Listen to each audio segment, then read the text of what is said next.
After the Uvalde school shooting, CBS 11 is searching for answers, trying to prevent another mass shooting. That search took our Robbie Owens to San Antonio's University Hospital, where the medical team has saved lives in mass shootings not once, but twice. I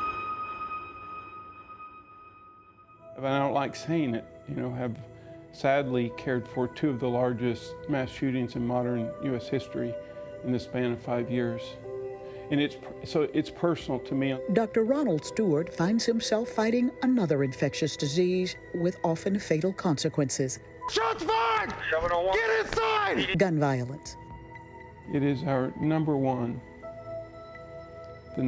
epidemic that impacts our children and young people the most. In cities, suburbs, and in small towns made famous by a mass shooting, like Uvalde. To hear a 9-year-old child describe the horrific events that actually happened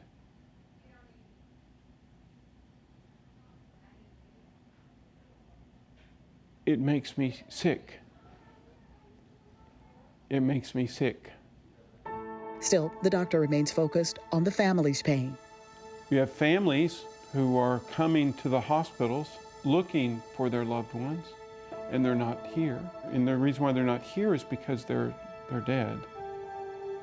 And to realize that is, it's heartbreaking. The bandages on his heart must hold. So you're thinking about what if? What if always? Because as a surgeon, he's already preparing for the next one, while learning from each previous tragedy. We came out of Sutherland Springs with some action items, such as more education and training on bleed control kits. It's the CPR of the 21st century. Courtney Edwards is a trauma nurse at Dallas's Parkland Hospital and leads their trauma community outreach. This is a cat tourniquet. Over the years, the Parkland team has taught thousands of North Texans. We provide this training to churches, schools, faith-based organizations, Boy Scout troops, Girl Scout troops, and office building. We go wherever. How to stop the bleed. Then I'm going to grab the windlass rod, and we are going to twist and twist and twist until I can't twist anymore. And then it's going to go right into the clip.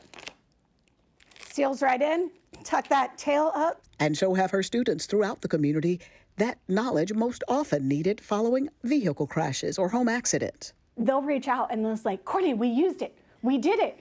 And I'm like, I am so proud of you. Great job. Edwards is passionate about prevention, as is Dr. Stewart. Whenever I look back, and I've done a lot, okay? But whenever I look back, I feel like I could have done more.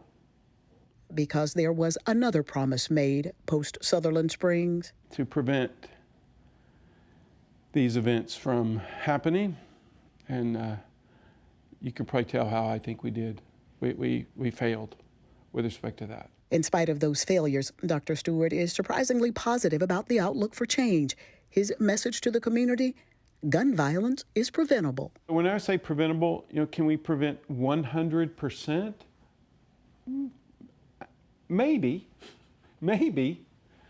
But I can tell you we can prevent a large number of them. He points to a report from the American College of Surgeons, a committee composed almost entirely of surgeons who are also gun owners, were tasked with finding common ground.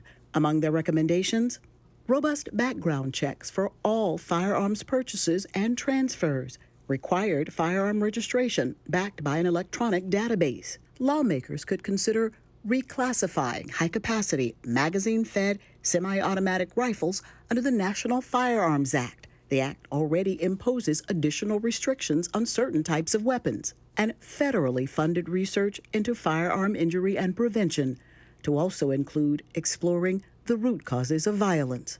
It's all part of what the surgeons call a public health approach to gun violence. We have other models of where we've shown that this approach I'm talking about works. Automobile safety. Think vehicle registrations, driver's licenses, and seat belts. Are we less free driving our cars today than what we were in 1930? No, we are more free. Dr. Stewart believes building consensus is key to finding solutions as he is far from finished. Whenever I think about it, I could have done more. Could have done more, and should do more, and must do more. And that was Robbie Owens. As the Uvalde mass shooting investigation continues, we are seeking solutions and searching for answers for Texans and for the country.